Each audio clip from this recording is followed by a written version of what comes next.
मतलब out of the way जाके help करने वाले बहुत कम लोग होते हैं, वो सरिता उनमें से है। And I am very grateful के उस टाइम पे उन्होंने मेरी हेल्प की है।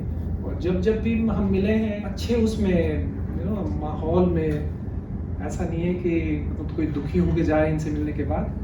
तो ये मेरा अनुभव रहा है और मैं चाहूँगा कि आप ऐसे ही मुस्कुराते रहें, आपका जो ब्लॉग है वो चलता रहे यूट्यूब पे भी। 25 साल हम लोग एक साथ रहे और व्यवहार कुशल तो बहुत आप रहीं, हमेशा प्यार मिलता रहा आपसे। प्रोग्राम प्रेजेंटेशन में भी आपकी बहुत, प्रोग्राम के अंदर जाती थी उसको समझना और फिर एयर पर आना, ये मैं इसकी तारीफ करूँगा। और एक क्षेत्र से थे तो हम लोग भोजपुरी में भी बतिया लेते थे, बहुत अच्छा लगता था। मुझे इतनी जल्दी आप बोलने के लिए बोल देंगे, मुझे उम्मीद नहीं थी। जो राजेश जी ने कहा व्यवहार कुशलता, वो वाकई में यहाँ पे बहुत कूट कूट के भरी हुई है जिसे कहते हैं, और हर इंसान में नहीं होती है। हम अकाउंट्स में जैसे बैठते थे लगे हुए हैं काम में, और एक चहकते हुए आती थी मैडम हमेशा, इससे बोल उससे बोल, और सबको हिलाते हुए भी, वो हमेशा याद आएगा, आपका याद आता है। और वैसे मैं एक चीज़ बस और कहना चाहती हूँ कि वैसे तो हम आपकी रिटायरमेंट पार्टी के लिए इकट्ठे हुए हैं, लेकिन लगता है आज आपकी अपॉइंटमेंट पार्टी 2006 से इनके साथ हूँ। और बधाई इस बात के लिए भी कि इन्होंने 60 साल पूरे कर लिए। और आप देखिए जैसे मैडम ने कहा कि ज्वाइनिंग पार्टी है, इसके लिए बहुत बड़ी एक जो उनको बधाई जाती है। और शायद उन सब के लिए, उनमें शायद मैं भी शामिल हूँ, जो जिन्होंने 60 साल बहुत हेल्दी रूप में पूरे कर। It's a big achievement. तो आप लोग सभी स्वस्थ रहें। चूँकि ना मैं सरिता जी को भी कहूँगा, वो तो अपना बहुत ख्याल रखती हैं, अपने को कई तरह से बहुत मेंटेन करते हैं। शायद हम लोग नहीं समझ पाते क्योंकि, लेकिन हम लोग चूँकि नज़दीक में रहे, बहुत करीब, साथ साथ प्रोग्राम भी किया, तो आप एक एक शब्द, एक एक लाइन में कुछ उस व्यक्ति को शायद पढ़ भी लेते हैं, जो लाइन सुनते हैं उसके अलावा कई चीज़ सुन लेते हैं जो आप सुनने में नहीं आती। तो सरिता जी का मुझे ये लगा, शायद हो सकता है मेरा बहुत पर्सनल रीडिंग हो, दुनिया को बहुत एक्सट्रोवर्ट लगती हैं, बहुत उनकी हंसी भी बहुत फेमस है, लेकिन कोई एक कोना उनके अंदर जो है ना, बड़ा मैंने एक उदास बच्चे जैसा लगता है। मुझे लगता है कि ऐसा क्यों है। तो मैं वही दुआ करूँगा कि वो जो बच्चा है अपना पूरा व्यक्त कर दे अपने आप को, और एकदम और भी छा जाए। उनके लिए तो कई आसमान उन्होंने पार किए हैं, आसमानों के ऊपर भी और हैं, ये मुझे यही कहना है। तो इनका स्नेह मुझे लगातार प्राप्त होता रहा, और जब ये आई थी तो मतलब एक सनसनीखेज जिसे कहते हैं ना, एक सेंसेशन सी बहुत थी। पटना से आई थी, और हम लोग सब उस वक्त तो जवान थे, ठीक है, आज से 20-25 साल पहले की, 25 से भी ज़्यादा साल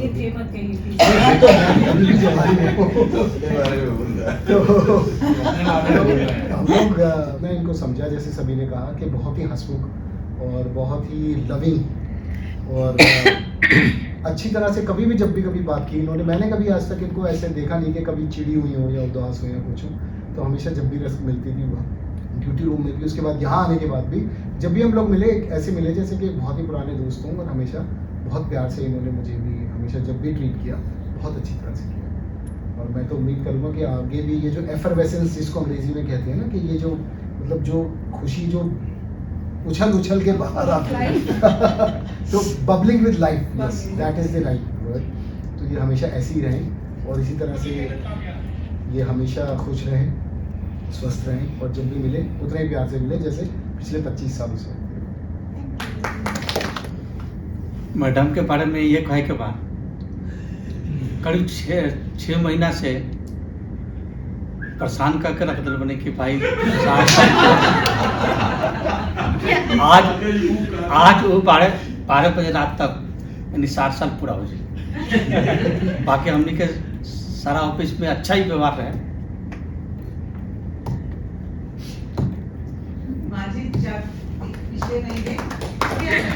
सरिता मैम के साथ लंबा सफर रहा है CBS में 2005 से 22 तक। और मैडम आपका वो चहकते हुए आना बहुत अच्छा लगता था। और 22 में जब मैं NSD में चली गई तो वहाँ आप जब तीनों दिखाई देते थे तो मुझे लगता था कि मैं अपने घर से यहाँ आ गई और आप मेरे अपने मुझे मिल गए हैं। और बहुत अच्छा लगता है आपसे मिलके, आप जब भी मिलते हो। और सब कह रहे हैं कि आप इतने खुश मिजाज हो, तो ये आपको प्रकृति का आशीर्वाद है। आपकी जो बगिया है वो आपके दिल की खूबसूरती को दर्शाती है और उनका आशीर्वाद ये है कि आप हंसती चहकती रहती हैं। मेरी यही प्रार्थना है आप ऐसे ही रहे, आपकी बगिया भी हरी भरी रहे और आप भी ऐसे ही हंसते मुस्कुराते रहे। सरिता जी जब पटना से आई थी तो हम लोग का रूट मेरे ख्याल में जाने आने का एक ही था, लेकिन उसके बाद आना जाने का रूट एक ही था। और नौकरी तो बहुत लोग करते हैं, लेकिन इन्होंने नौकरी को जिया इन द सेंस कि किसी भी प्रोग्राम में या किसी भी कंटेंट में बिल्कुल घुस के काम करना, कैजुअल अनाउंसर की क्या कमियां हैं उसको बताना, सिखाना, कराना, और इसके अलावा एक एक प्रोग्राम को सुनना घर पर भी और बताना कि क्या क्या कमियां हैं और कैसे उनको करना, ये शायद मेरे ख्याल में किसी के बस की बात नहीं है। और बाकी इनके अच्छे भविष्य और अच्छे हेल्थ तो सरिता मैडम से जब भी हम मिले तो नमस्ते की तो ऐसे लगता था कि किसी बहुत अच्छे इंसान से मिले या देवता से मिले, क्योंकि इन्होंने बहुत अच्छे से हमसे व्यवहार किया। और इसके लिए हमारी शुभकामनाएं हैं कि ये ऐसे ही हंसते मुस्कुराते और स्वस्थ रहें, बाकी का जीवन ऐसे ही। एक आदमी के जीवन के दो पक्ष होते हैं, एक उसकी अपनी पर्सनालिटी और उसका कामकाज। जब हम दफ्तर में किसी की बात करते हैं तो जब भी मैं पहले इनकी पर्सनल अपीयरेंस की बात करूं तो मुझे तो हमेशा ग्रेसफुल लेडी के रूप में देखी है मैंने शुरू से ही, पहले दिन से। वही हमेशा ज़्यादातर साड़ी में देखी है और एक अच्छी पर्सनालिटी के रूप में देखता था। नमस्कार किया तो बहुत अच्छे से जवाब देना, उसी तरह से रिस्पॉन्ड करना, बहुत ही मतलब जिसे कहते हैं ना एक सुसंस्कृत पर्सनालिटी, वो मैंने देखी। और काम के बारे में तो मैं क्या कहूँ, मैं अभी लास्ट के 2-3 सालों में जब आप दोनों का प्रोग्राम देख रहा था तो one of the best program उस टाइम ये का चल रहा था। बड़ा दुख लगा कि प्रोग्राम किस तरह से बंद हुआ, लेकिन बहुत ही एक कंप्लीट इंसान के रूप में और बगिया की तरह जो है, जैसे आपका ब्लॉग है सरिता की बगिया की तरह आप मिलते रहें, दूसरों का आपकी महक जो है दूर दूर तक फैले, ऐसी शुभकामनाएं। ये कि जो सबने कही वही है कि महफिल में एक होता है आदमी चुपचाप रहता है, ये मतलब ये अगर सरिता जी उस महफिल में आ गई तो उसमें रौनक आ जाती थी, इतनी हंसी और ठहाके गूंजेंगे कहीं भी ये बैठे हैं। एक तो ये चीज़ इनकी अच्छी लगती है और दूसरी चीज़ जो अरुण जी ने भी कही है अभी कि अपने काम के प्रति समर्पित थी। मतलब जो एक होता है कि नहीं मेरे टाइम हो गया, इतने 8 घंटे हो गई, ड्यूटी हो गई 7 घंटे 20 मिनट की, हम जा रहे हैं घर। अगर काम के लिए इनको कहते हैं, चाहे वो प्रोमो बनना हो, चाहे विज्ञापन बनना हो, चाहे प्रोग्राम करना, तो और जैसा घर से इतना लगाव था प्रोग्रामों से, तो बहुत ही अच्छे स्वभाव की भी थी। तो हम जो शायद इनको थोड़ा ये भी लग रहा है कि इतनी एक्टिव लाइफ में ये रही हैं, उसके ऐसी ही आगे ये बनी रहें और अच्छे से जिएं, स्वस्थ रहें, ये हमारी शुभकामना। बहुत अच्छा स्वास्थ्य ठीक रहे अपने घर पर, बच्चे जिए खूब किए। वो सबके सामने नहीं कहूँगा। जब से देखा है you are just like the same copy. 98 से आपकी बबली और ऐसे ही अच्छी लगती है मुझे। जब भी आप मिलती हैं तो बहुत प्यार से मिलती हैं and I pray to God कि आपकी रिटायर्ड लाइफ हैप्पी हेल्दी रहे और आप अपनी फैमिली के साथ अच्छी तरह से। सरिता जी के लिए मैं ये कहना चाहूँगा, बढ़ बढ़ के चुमती रहे खुशियाँ तुम्हारे कदम, बढ़ बढ़ के चुमती रहे खुशियाँ तुम्हारे कदम, और भोले से भी ना आए आपकी जिंदगी में रंजोगम। लोग बोलने वाले क्या कहते हैं, जैसा मौसम है उसके हिसाब से गाना बजाते हैं। सरिता जी गाना बजाती थी, मौसम बदल जाता था।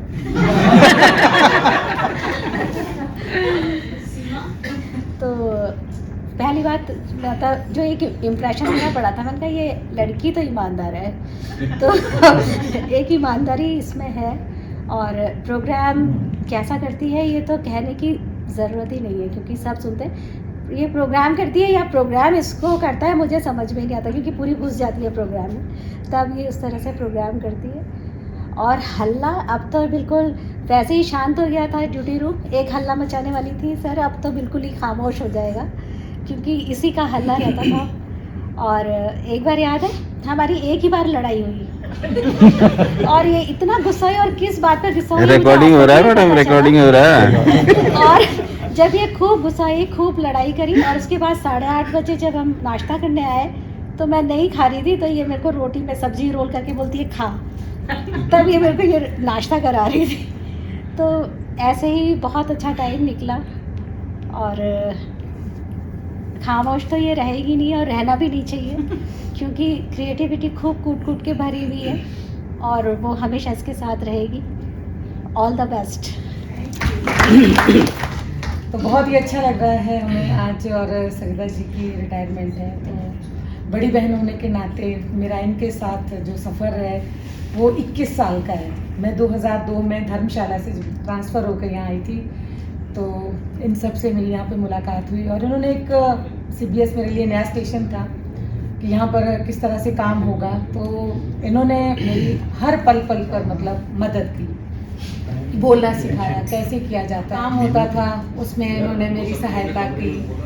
व्यवहार कुशल तो है ही, इकट्ठे बैठ के खाना खाना, गलती हो गई तो उसे प्यार से समझाना, मतलब चाहे हम हंसे तो इकट्ठे बैठ के हंसे, अगर रोए कभी दुख भी आ रहा तो हमने इकट्ठे बैठ कर के उस दुख को भी समझा किया। यानी कि सुख दुख तकलीफ खुशी गम हम हमेशा साथ रहे। इन्होंने हमेशा एक बड़ी बहन होने के नाते मतलब हर बात मुझे सिखाई कि ऐसा नहीं है, ऐसे कभी से ऐसे होता है, इकट्ठे बैठ के खाना, व्यवहार कुशलता, मिलनसार नेचर जो उनका है वो सच में इनमें कूट कूट कर भरा हुआ है। और कुछ बातें जैसे हमें नहीं पता थी वो भी हमने इनसे सीखी कि ज़िंदगी में, क्योंकि हम भी बड़े हो गए हैं, जब आए थे तो थोड़ा सा इतना बड़े नहीं थे, तो जो कुछ बातें थी ज़िंदगी की रियलिटी उससे इन्होंने हमें अवगत करवाया। हमेशा प्यार स्नेह दिया, इनके सानिध्य में हम रहे और वाकई जो हमारा गलियारा है 4th फ्लोर का वो इनके हंसी से इनके ठहाकों से हमेशा गूंजता रहता था। अब लगता है जैसे कल से वो वीरानगी सी हो जाएगी। तो हम चाहेंगे कि बस सब ये जहाँ भी रहें खुश रहें, इनका स्वास्थ्य अच्छा रहे और इसी तरह से ये हंसती मुस्कुराती रहें और जिसके इनके चेहरे पे जो मुस्कान है ये कभी भी कम ना हो, बल्कि रिटायरमेंट के बाद और बढ़े। स्वास्थ्य के प्रति ये मुझे भी हमेशा प्रेरित करती हैं कि सुबह के समय पे थोड़ा योगा किया करो, थोड़ा सा मतलब फिटनेस के बारे में जो गुरु मंत्र हैं वो हमेशा देती थी, खुद भी फिट रहती थी, दूसरों को भी प्रोग्राम के अलावा ये सभी जो टिप्स होते थे वो हमें देती थी। तो इनके साथ जो समय निकला बहुत ही अच्छा निकला। कभी डांटा भी तो थोड़ी देर के लिए डांट के पल में मना भी लेती थी, पता ही नहीं चलता था कि मतलब इन्होंने डांटा या मुझे बात बुरी लगी। तो इस तरह से इन्होंने हमारे साथ जुड़वा।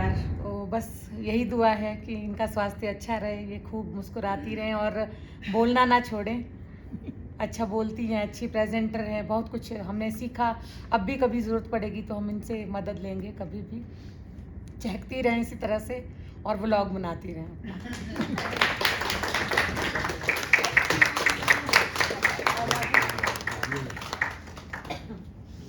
दीदी आप लोग तो सरकारी तौर पर जानते हैं लेकिन हम पटना विश्वविद्यालय के प्रोडक्ट हैं और 1983 में जब ये रिपब्लिक डे परेड होता है तो उसमें जो हर स्टेट की बटालियन आती है तो आर्मी नेवी एयरफोर्स तीनों की जो ग्रुप लीडर होती है, जो सबसे आगे होता है, परेड कमांड देता है, तो शी वाज दैट कमांडर। तो हम उसी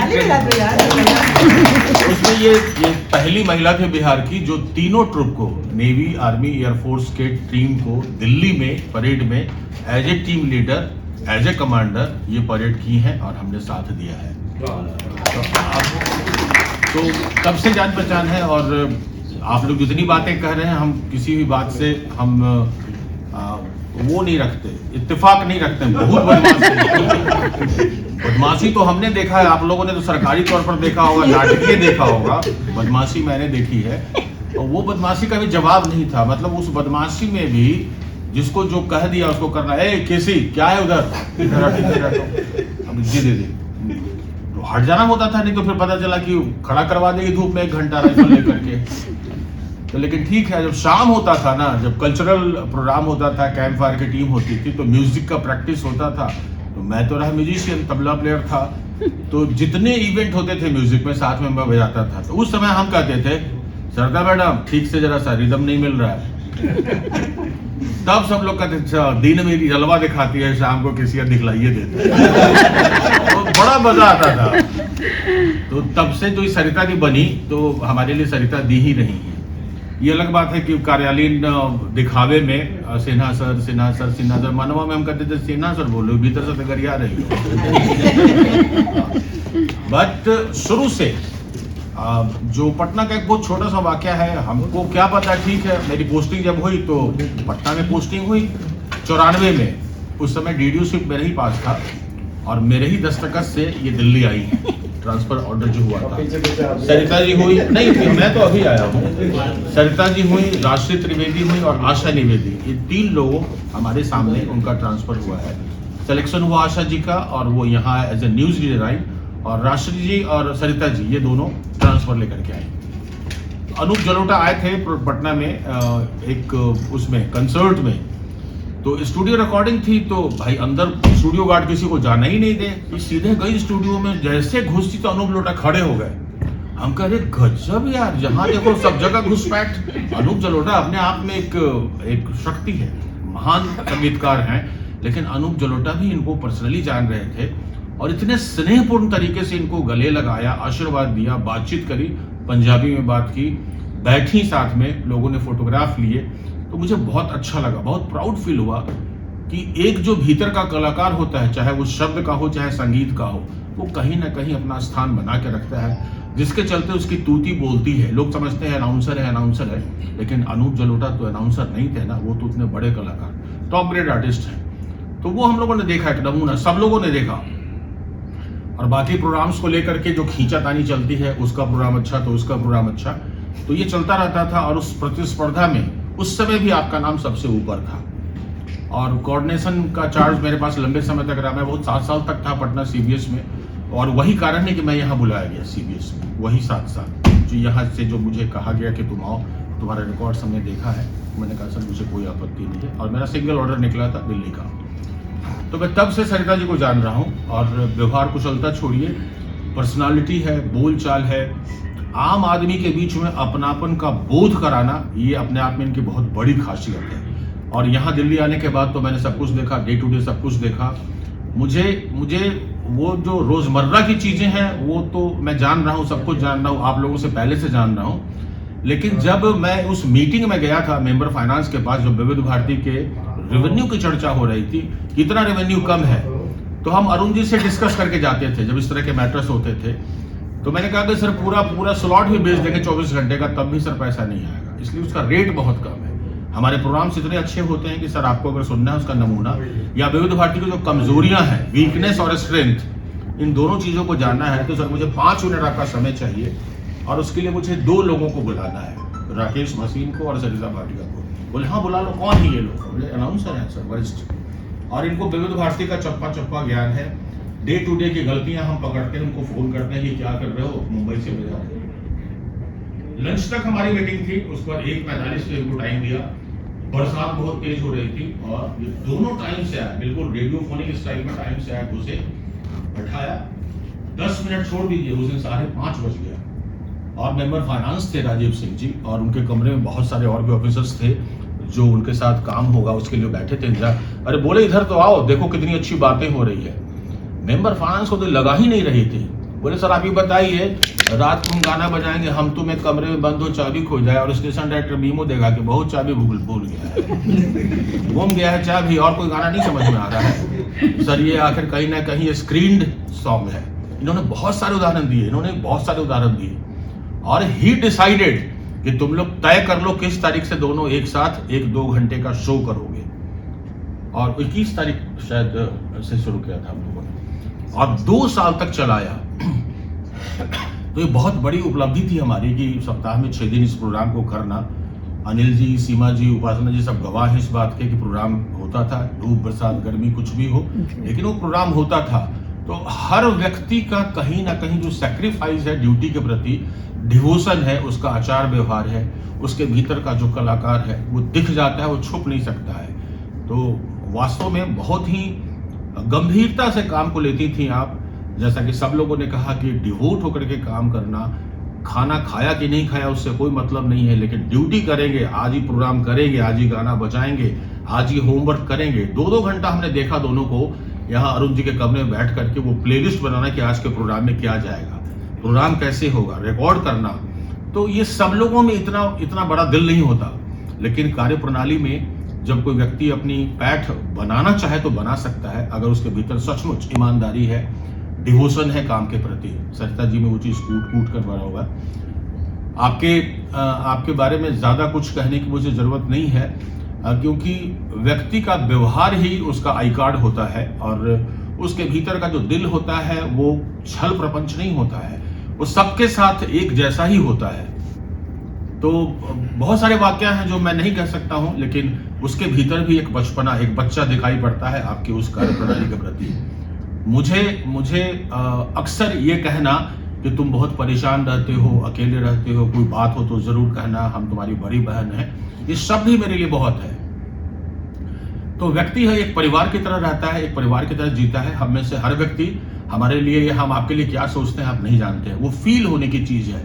तो सरिता जी में एक क्वालिटी बहुत कूट कर भरी हुई थी, है भी, और मुझे नहीं लगता है कि रिटायरमेंट वगैरह जो शब्द है इनके लिए इस्तेमाल करना उचित होगा। सरकारी प्रक्रिया है, जिस दिन आपने ज्वाइन किया था उसी दिन आपको पता था कि कितने तारीख को यहाँ से हमारा कटआउट होगा।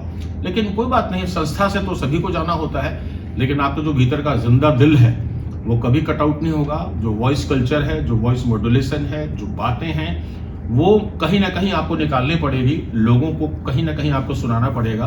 बेशक इस माइक्रोफोन से ना सही, कहीं और किसी माइक्रोफोन से, कहीं और किसी काम से, किसी और तरीके से, लेकिन आप हमेशा खुश ही रहेंगी, आप हमेशा लोगों की नजर में बनी रहेंगी। जो इमेज है लोगों का आपके प्रति हमेशा कुछ ना कुछ उम्मीद करेगा कि देखें अब ये क्या करती है। हो सकता है वो सिर्फ आप जानती हो, लेकिन जो लोगों की उम्मीद है कहीं ना कहीं आप कुछ ना कुछ अच्छा करेगी। जिंदगी जिया कैसे जाता है ये आप बखूबी जानती हैं अच्छी तरह से। एक महिला होने के नाते जो श्रृंगार पक्ष होता है, मन का, पहनावे का, बोली का, रहन सहन का, लोगों के बीच आदर का, आप में कूट कर भरा हुआ है। ये सब कुछ दिखता है, इसके लिए अलग से आपको बनने, ठवरने और ठहरने की जरूरत नहीं पड़ती है। बनना संवरना आपको नहीं पड़ता है, वो आपके नेचर में है, आपकी जुबान में ही श्रृंगार है। आप श्रृंगार ना भी करें तब भी आपके जबान से वो श्रृंगार निकलेगा ही निकलेगा। लोग आपको अच्छे लगेंगे ही और लोगों को आप अच्छी लगेंगे ही। हमारी शुभकामना है, ईश्वर से दुआ है कि आप मुस्कुराते रहिए, हंसते रहिए, डांटते रहिए।